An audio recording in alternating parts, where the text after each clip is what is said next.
Dust motes danced in the shafts of light that pierced through the weathered barn boards of Westfield Auction House. The air hung heavy with the scent of hay, manure, and desperation. In the back corner, hidden from the main thoroughfare, where sleek thoroughbreds and glossy quarter horses commanded attention, stood a bay gelding that time seemed determined to forget. His coat lacked luster, clinging to a frame that spoke of too many missed meals. A jagged scar ran down his left hind leg, a roadmap of past suffering that potential buyers read as a warning sign. The morning crowd moved through the aisles like a current, flowing toward promise and possibility, yet creating an eddy of emptiness around the small bay. Wealthy buyers in pressed shirts and polished boots glanced his way, then quickly averted their eyes as if his bad luck might somehow be contagious. Their clipboards remained unmarked beside his lot number. Their conversations never paused as they passed his stall. In the shadowed corner near the water trough, Sam Colton stood motionless. His 73 years had bent his back and whitened his hair, but had done nothing to dull the sharp assessment in his gaze. For 40 years he'd trained champions, horses whose names were now etched in silver on trophies across 3 continents. He'd retired 5 years ago when arthritis claimed his hands, and when the new generation of trainers with their scientific methods and computer analyses had labeled him obsolete. Yet obsolescence had its advantages. Sam saw things others missed. In the forgotten bay gelding, he recognized something familiar, not in the dull coat or the protruding ribs or the way the animal flinched when auction staff passed too quickly. No, it was in the eyes.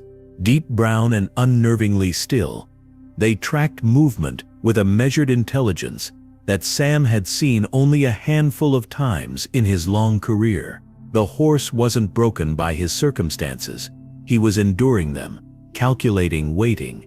Sam watched as a young couple approached, their expressions hopeful until they spotted the scar. They whispered to each other, then moved on quickly. The gelding's ears flicked once, then settled back into their neutral position. No disappointment, no reaction, just that same patient watchfulness that had caught Sam's attention 30 minutes earlier. Among the gleaming champions and blue-blooded young stock being paraded before eager buyers, this small bay stood like a period at the end of a forgotten sentence. Yet in the subtle shift of his weight, in the perfect proportion of his withers to his croup, in the intelligent assessment of his gaze, Sam saw not what he was, but what he could be. And in that quiet recognition, something long dormant in the old trainer's heart flickered back to life. The auction block stood empty for 3 long seconds after lot 157 was led into the ring. A painful silence replaced the enthusiastic bidding that had punctuated the morning. The bay gelding stood still, head neither proudly raised nor submissively lowered, just watching with those calculating eyes as wallets closed and gazes drifted toward phones or programs. The auctioneer cleared his throat, embarrassment flickering across his face as he started the bidding at a fraction of what the previous horses had commanded. His practiced chatter fell flat in the cavernous arena. No familiar paddle raised, no subtle nod from the back row, just silence and the slow, steady beat of the gelding's tail against his scarred flank. Sam's weathered hand lifted almost of its own accord, a single bid, unchallenged. The auctioneer barely concealed his relief at moving past this unfortunate interruption to his otherwise profitable day.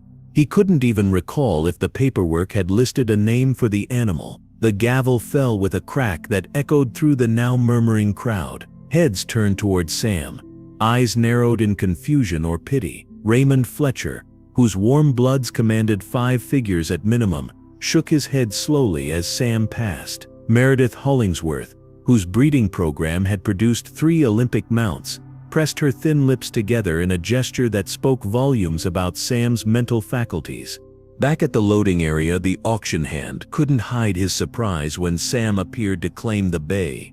The young man double-checked the paperwork, then shrugged as he handed over the thin folder. The registration papers inside were water-damaged, the name smudged beyond recognition. Only the stamped number remained clear. a bureaucratic ghost of a forgotten identity. The gelding loaded into Sam's rusted trailer without resistance, his movements deliberate and measured, hooves placing precisely on the worn metal ramp. The drive back to Colton Farm stretched longer than its 20 miles. The weight of decision pressed against Sam's chest with each pothole and turn.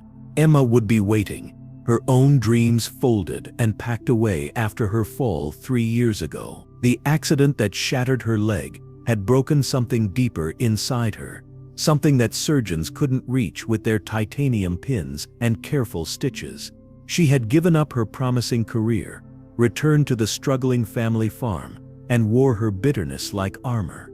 As gravel crunched beneath the truck tires and the familiar silhouette of their modest barn came into view, Sam spotted Emma on the porch, arms crossed tightly across her chest. Her keen eyes tracked the trailer, noting its unusual cargo. The sunset painted her copper hair with fire as she descended the steps. Her limp, barely noticeable now except when she was tired or angry, seemed pronounced as she approached. Her expression revealed what she couldn't yet say, that they couldn't afford another mouth to feed, that they were 3 months behind on the mortgage, that rescue fantasies didn't pay bills. Yet beneath her pragmatic fury, Sam caught a flicker of something else, a ghost of the girl who once lived for the whisper of hooves against earth. Dawn arrived at Colton Farm, in hazy layers of pink and gold, casting long shadows across the weathered barn. Sam moved through his morning routine with deliberate patience, his arthritic hands protesting the chill. The bay gelding watched his every move from the corner stall, those intelligent eyes never missing a detail. 3 days had passed since the auction, 3 days of careful distance and observation. Sam hadn't rushed to curry away the neglect or demand connection. Instead, he'd simply existed in the same space, offering consistency where there had been none. On this 4th morning, Sam entered the stall with a soft brush, and even softer words. The gelding's muscles tensed beneath his dull coat, but he remained still as Sam's weathered hand made first contact. Years of mistrust didn't dissolve in an instant, but something in the horse's posture shifted ever so slightly. Recognition, perhaps. The understanding that pain wasn't imminent. Sam worked slowly, his brush revealing patches of rich mahogany beneath the dirt and dead hair. With each passing stroke, another layer of neglect fell away. Emma appeared in the doorway, coffee mug clutched tightly in her hand.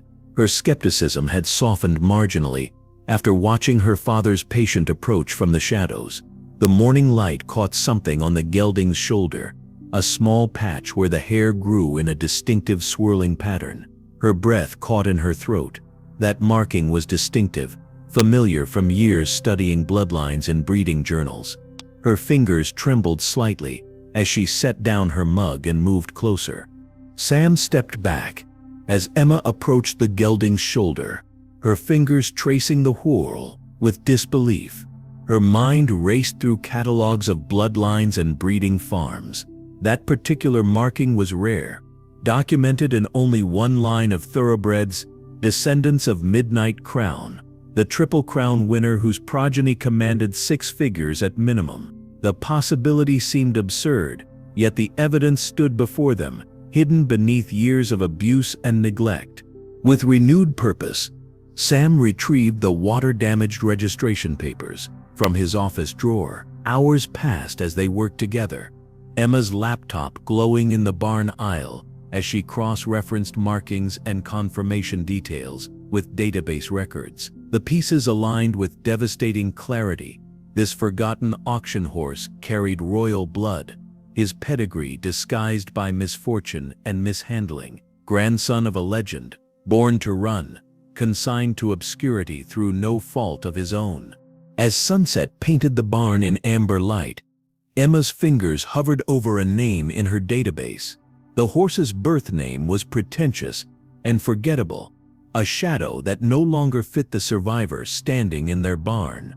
Sam's weathered hand rested on the gelding's neck as the day's final light caught the newly revealed depth of his coat. Overlooked. That's what he'd been. That's what had saved him from being pushed too hard by ambitious owners. That's what had brought him here to this moment of rediscovery. Look, they would call him a command, a recognition, and a promise all at once. A name that acknowledged the past while gesturing toward possibilities that neither Sam nor Emma had dared consider in years. Morning mist curled around Sam's boots as he stood in the center of the round pen, his presence a still point in the universe. Look circled him at a measured trot, one ear constantly trained on the old trainer despite the distance between them. No lead rope connected them. No whip encouraged movement, just the silent language Sam had spent decades perfecting before the era of mechanical horse walkers and video analysis. Emma leaned against the weathered fence, her skepticism a palpable force in the dawn air. Her generation believed in metrics, supplements, and specialized equipment, not in this quiet communion that seemed more suited to another century. Sam's hand lifted almost imperceptibly, a gesture smaller than a whisper. Look's pace shifted instantly, his haunches engaging as he transitioned to a collected canter. Another subtle movement from Sam's shoulder, and the gelding reversed direction without breaking stride. No voice commands punctuated the morning silence. No treats rewarded compliance, just the ancient conversation between human intention and equine intelligence, conducted in a language modern trainers had nearly forgotten. Days blended into weeks, as summer heat shimmered above the pastures.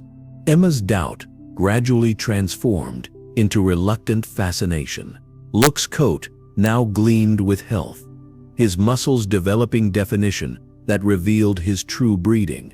His eyes, once merely watchful, now sparked with engagement. When Sam entered the barn, something profound was awakening in the horse, not just physical rehabilitation, but the resurrection of his essential nature. The pivotal moment arrived on a golden afternoon, when Sam placed a single ground pole in the round pen. With only the slightest guidance, Look approached it with measured steps, then sailed over the insignificant obstacle with a form that stopped Emma's breath in her chest. His front legs tucked with textbook precision, his back rounded, his hind end clearing with room to spare, all for a pole that barely justified the effort. It wasn't the jump itself that stunned her, but the efficiency, the calculation, the sheer intelligence behind the movement. 3 days later, with Sam's quiet encouragement, Emma mounted Look for the first time. Her body remembered what her mind had tried to forget, the perfect communication between rider and horse, the power beneath her that responded to the slightest shift of weight. When they approached the small crossrail Sam had constructed, Look gathered himself with a precision that felt almost supernatural. The moment of suspension seemed to stretch beyond the laws of physics, Emma's heart soaring with a sensation she'd believed forever lost to her. With each subsequent session, the pattern became undeniable. Look possessed an extraordinary talent, analyzing each jump with an intelligence that defied conventional training expectations. His form wasn't just correct, it was innovative, efficient, almost mathematical in its precision. He approached each obstacle as a unique equation to solve, his body calculating trajectory and force with an instinct that couldn't be taught. As twilight painted long shadows across the farm, Emma's eyes met her father's above Look's gleaming back. The skeptic and the dreamer had found common ground in the miracle neither had dared to hope for, a horse that jumped not just with his body, but with his mind. The foreclosure notice arrived on a Tuesday, its official letterhead stark against the pile of unpaid bills on the kitchen table. Sam's weathered hands trembled slightly as he set it down, the weight of 3 generations of Coltons pressing down on his shoulders. The bank wanted their money, and sentiment wouldn't stop the auctioneers from arriving in 60 days. That evening, as sunset gilded the modest jumps in their practice ring, Sam voiced the plan he'd been cultivating for weeks. The Greenfield Classic was accepting late entries. The purse wouldn't save them, but a strong showing might attract a sponsor, a buyer for their training services. A miracle. Emma's resistance crumbled not under the force of Sam's arguments, but under the simple mathematics of desperation. Dawn broke cold and clear on competition day. Luke stood patiently as Emma braided his mane with fingers that wouldn't quite stop shaking. His tack was clean but worn, his coat gleaming with health but unable to completely hide the scars of his past. The trailer they loaded him into had seen better decades, its faded paint a stark contrast to the gleaming rigs that filled the parking area at Greenfield Equestrian Center. The whispers began the moment they unloaded. Raymond Fletcher's perfectly sculpted eyebrows rose nearly to his hairline at the sight of Sam Colton emerging from obscurity with a scarred auction horse. Meredith Hollingsworth's clipboard lowered as she stared openly, her assistant frantically Googling to place this unexpected entrant. The warm-up ring became a theater of subtle disdain. Riders on six-figure warm bloods created wide berths around Emma and Luke, as if failure might be contagious. Luke moved beautifully beneath her, his focus impressive despite the chaos of the warm-up arena. But Emma felt the target on her back, growing with each perfectly executed transition. Sam stood at the rail, his face impassive, only the whiteness of his knuckles revealing the tension he carried. This world had forgotten him, had written him off as obsolete. Now they barely spared him a glance, their attention fixed on his daughter and the unlikely horse beneath her.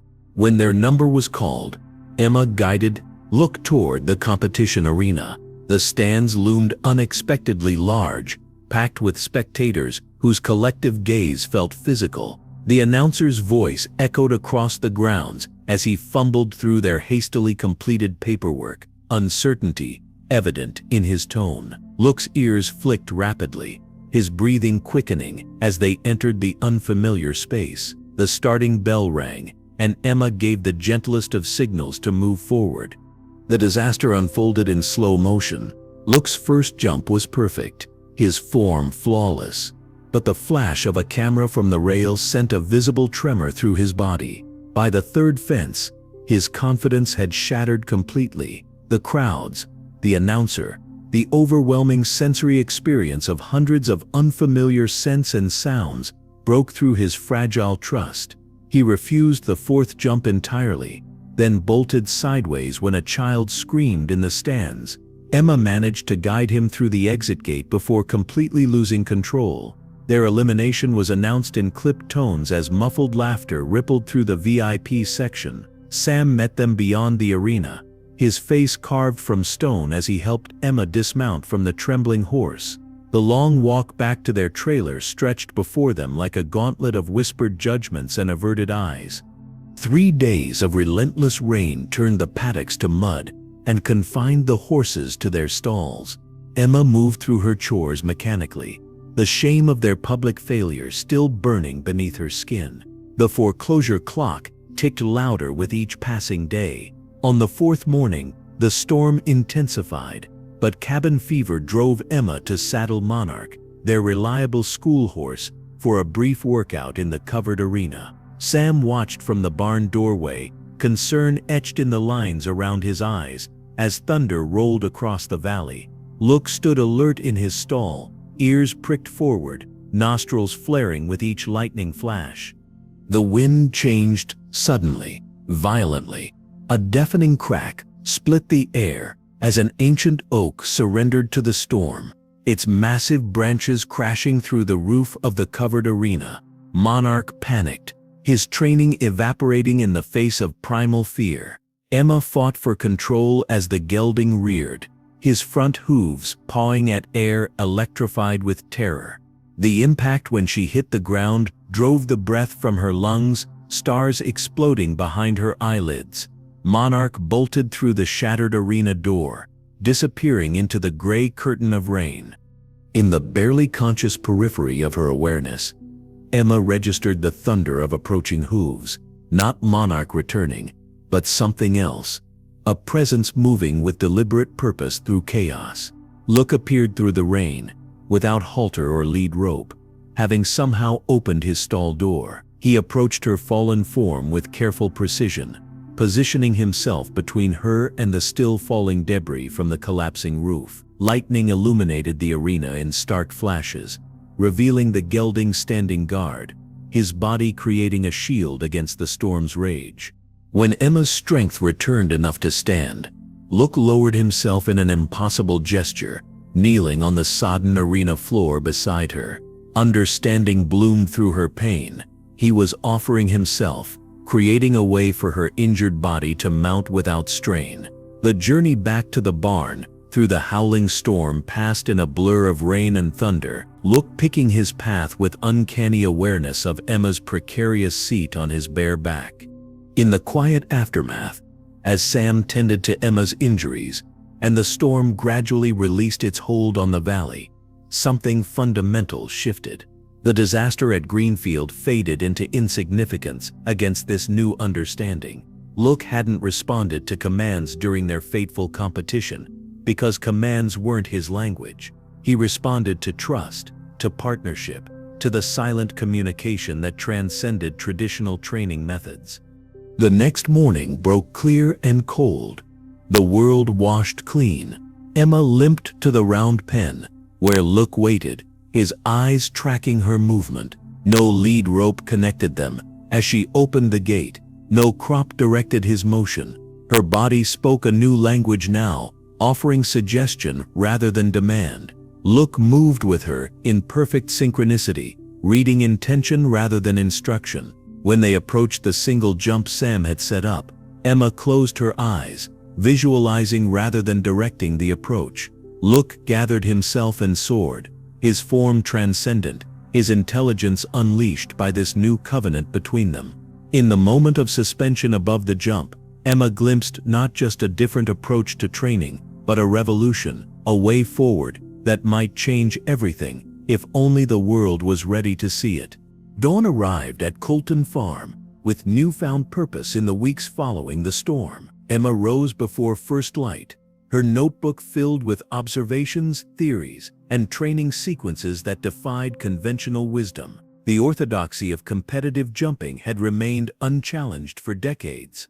The rider commands, the horse obeys, precision born from control, excellence measured in submission. Emma's emerging methodology inverted this hierarchy, placing horse and rider in conversation rather than command. Each morning, she worked with Luke using no bit, minimal equipment, and an approach that recognized his intelligence as equal rather than subordinate to her own.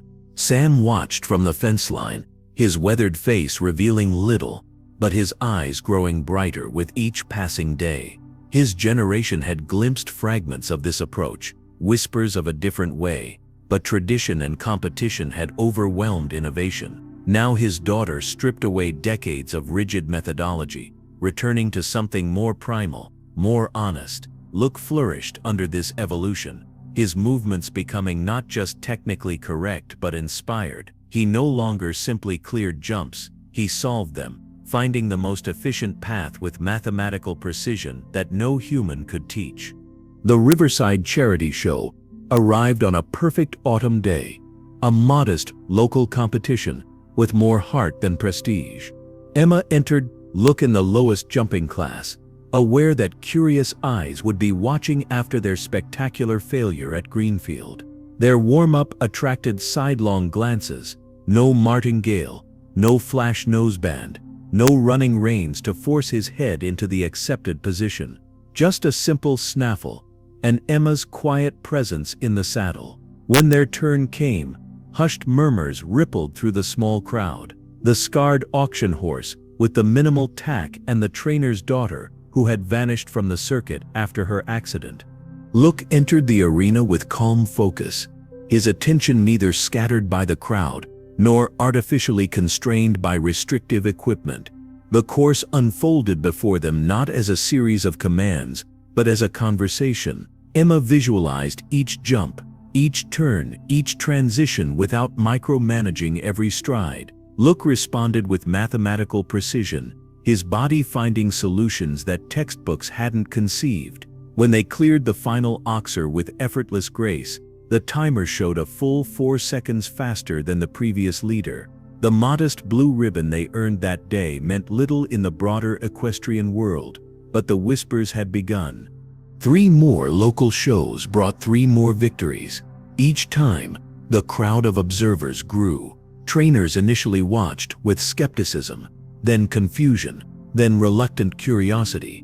Raymond Fletcher himself appeared at the Millbrook Fall Classic, standing silently at the rail, as Emma and Look dismantled conventional techniques with their unprecedented harmony. The Blue Ribbon Collection, growing on their tackroom wall, mattered less than the fundamental shift occurring in Look's performances. He no longer jumped with textbook form. He jumped with innovation, with creativity, with a freedom that made traditional methods suddenly appear restrictive rather than refined. As autumn deepened toward winter, an unexpected email arrived from the Westmoreland Equestrian Center. Their prestigious Thanksgiving Invitational had an opening. The competition outclassed anything Emma and Look had attempted since their disastrous debut, but the message contained an unusual note. The selection committee was interested in their unique approach. The revolution had begun not with manifestos or protests, but with a quiet partnership between a forgotten horse and a rider brave enough to listen rather than command. Wellington Equestrian Center loomed like a fortress of privilege against the perfect Florida sky. Chrome and glass glistened in winter sunlight, pristine white fences stretching toward the horizon. Emma guided their ancient truck and trailer through gates that rarely admitted vehicles so humble. Grooms in pressed uniforms looked up from 6-figure horses to stare openly as the battered rig crawled past barns larger than the Colton farmhouse. Even Sam, who had competed at the highest levels in his prime, felt the weight of audacity pressing against his chest. This world had evolved in his absence, becoming more polished, more exclusive, more certain of its methods. Every established trainer had advised against this entry. Wellington was for Olympic hopefuls and blue-blooded equine royalty, not for auction rescues with visible scars and trainers with unorthodox methods. Yet the foreclosure deadline loomed just 3 weeks away, and conventional wisdom wouldn't save their farm. They needed to be seen here, needed to challenge the orthodoxy at its source. Look stepped down from the trailer with quiet dignity, his intelligent eyes taking in the unfamiliar surroundings, without the panic of their first competition. His coat gleamed with health, his muscles defined by months of careful conditioning, but nothing could erase the jagged scar that marked him as an outsider. Their assigned stabling area sat at the far edge of the complex, distant from the climate-controlled barns, where grooms slept beside horses worth more than small mansions. Emma methodically arranged their modest tack, feeling eyes watching from a distance as she prepared Look for their afternoon schooling session. Sam polished boots already gleaming, his weathered hands working with nervous energy. They were interlopers here, challenging not just other riders, but an entire system built on tradition and exclusivity. The schooling ring became their first battlefield. Look moved with fluid grace among horses, with impeccable breeding and training histories measured in hundreds of thousands of dollars. Emma's minimal tack and quiet aids drew stares from riders festooned with the latest training gadgets. The whispers began as Look cleared the practice jumps with his signature style, not the textbook form taught in elite barns, but something more efficient, more instinctive. Several trainers paused their instructions mid-sentence to watch this scarred gelding solve jumping problems with mathematical precision that their micromanaged methods couldn't replicate. The qualification round the next morning dawned clear and cold. Emma plaited Look's mane with steady fingers, while the sounds of professional grooms and equipment surrounded them like a foreign language. Their starting position near the bottom of the order meant a long wait, witnessing flawless rounds from partnerships with Olympic credentials and corporate sponsorships. When their number finally appeared on the board, Emma felt a strange calm replace her anxiety. They didn't belong here by traditional metrics, yet Look's steady heartbeat against her palm spoke of a different kind of belonging. Their round unfolded like a revelation against the backdrop of Wellington's manicured perfection. Look attacked the technical course not with blind obedience, but with collaborative intelligence. Where other horses followed precisely measured strides between fences, Look calculated his own mathematics, finding lines that shaved seconds without sacrificing clearance. The stadium fell gradually silent as he cleared each element. The collective breath of the audience held as this unknown pair dismantled assumptions with each fence. When they crossed the finish timers 4 seconds under the previous leader, the scoreboard confirmed what the shifting expressions of elite trainers already acknowledged. Traditional methods weren't the only path to excellence, and perhaps had never been. Spring light dappled through new leaves at Colton Farm, touching buildings that stood taller, straighter, renewed. 1 year had passed since Wellington, a year in which a single performance had rippled outward like a stone cast into still water. The silver trophy from that day held no pride of place in the new training center.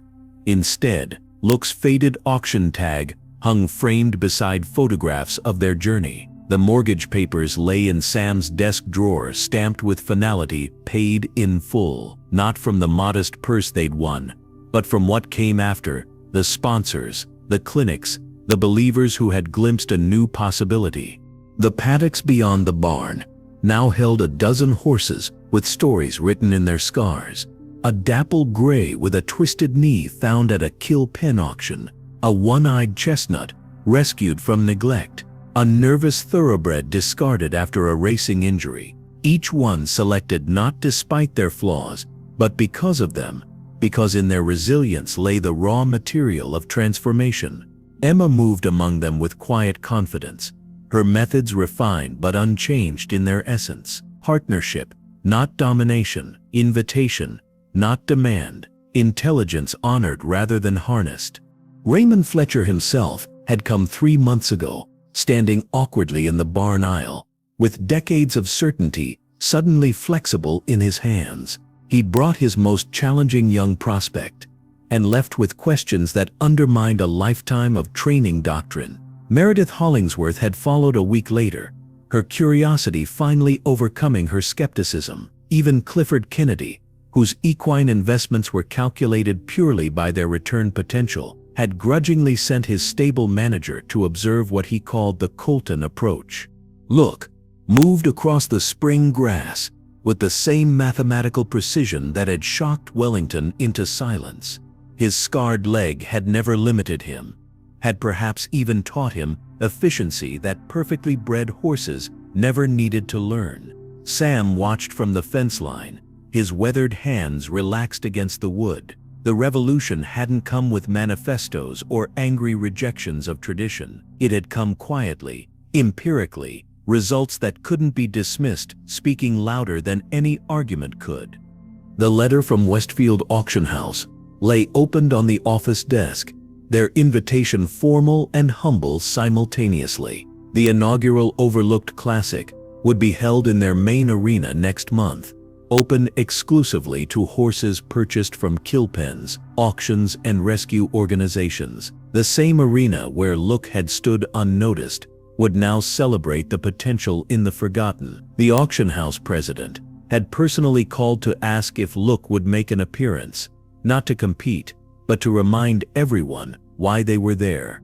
As twilight painted the horizon in watercolor purples and golds, Emma led Look from the barn for his evening graze. His intelligent eyes still watched the world with the same calm assessment that had caught Sam's attention that fateful day. He wasn't just a horse who had beaten the odds, he had become a bridge between what was and what could be. The story of the auction horse everyone overlooked hadn't ended with a trophy or a saved farm. It had become a new chapter in a larger conversation about potential, about second chances, and about the extraordinary things that happen when we see beyond the surface.